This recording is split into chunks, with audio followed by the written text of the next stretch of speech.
யாரா இருந்தாலும் சரி, அத்தனை பேருமே ஒரு தாய் வயிற்றுல, இந்திய தாய் வயிற்றுல பிறந்திருக்கும்.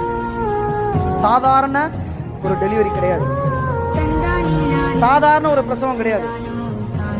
ஒரு தாயோட உயிர் போய் உயிரை கொடுத்து இந்த உலகத்துல நம்ம அர்ப்பணிச்சிருக்காங்க. ஒரே ஒரு குட்டு ஊசி வச்சு உங்க உடம்புல குத்தி பாருங்க, உயிர் போயிடும். ஆனா ஒரு சின்ன துவாரத்துக்குள்ள இருந்து இத்தனை கிலோ குழந்தைய பெற்றெடுக்கணும்னா எவ்வளவு துடிச்சிருப்பாங்க.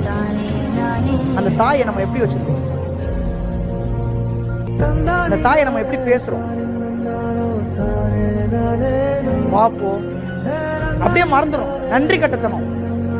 பெத்த தாய் என்னைக்கு என் குழந்தை நல்லா, நீ என்ன துரோகம் பண்ணாலும் தாய் நம்மளை வந்து வாழ்த்திட்டே தான் இருப்பாங்க. ஆனா அவங்க மனசு சந்தோஷம் படி நம்ம நடந்துக்கிட்டோம் அப்படின்னா நம்ம வாழ்க்கை ரொம்ப நல்லா இருக்கும். தாயை ரொம்ப நல்லா பார்த்துக்கணும்.